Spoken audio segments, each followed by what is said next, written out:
1학년 대상으로 점심시간 중 도서관 이용에 대한 경험이야. 도서관 이용.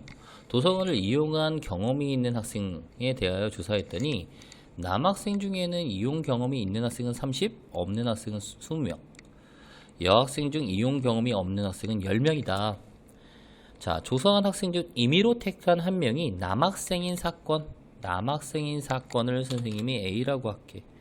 남학생인 사건을 A, 그리고 도서관 이용 경험이 있는 학생인 사건을 B라고 했을 때 이 두 사건이 서로 독립일 때 도서관 이용 경험이 있는 여학생 수를 구하라 라고 했어. 우선은 A라는 사건과 B라는 사건이 독립이다 라는 거에서 알 수 있는 건 우리는 A일 확률과 B일 확률의 고분, 결국 A 교집합 B일 확률과 같다라는 거는 바로 머릿속에 떠올라야 되는 거고요. 이런 문제도 뭘 이용하는 게 좋겠다. 조건부 확률은 아니지만 표를 이용하는 게 훨씬 더 좋겠다라는 거죠. 자, 남자, 여자. 도서관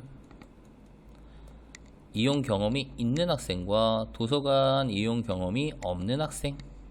그리고 여기는 합계. 여기도 합계.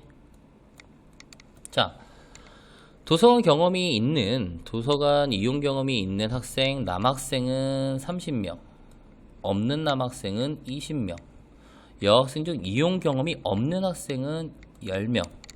그러면 도서관 이용 경험이 있는 학생은 X명이라고 잡은 상황에서, 그러면 얘네들은 합계 50, 여기는 10 플러스 X, 여기는 30 플러스 X, 여기는 30. 결국 전체 학생 수는 60 플러스 X의 형태가 되어야 되겠네. 자, 그러면 A라는 사건이 남학생인 사건이기 때문에 이 사건이 A가 되는 거고요. 도서관 경험이 있는 학생, 얘가 바로 B 사건. 그러면 A와 B의 교집합은 얘가 되겠죠.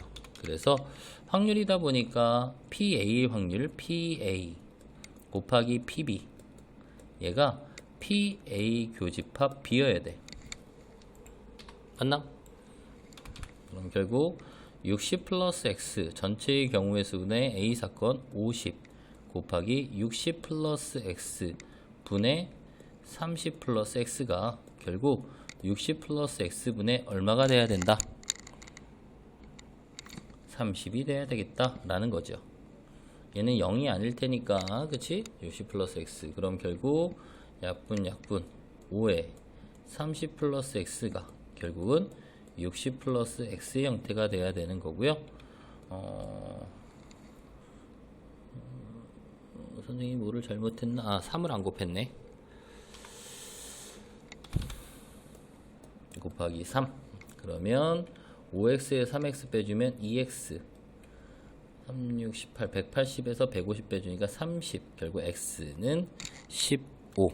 결국 도서관 이용 경험이 있는 여학생 수는 15명이다 라고 되겠네요. 이해갑니까?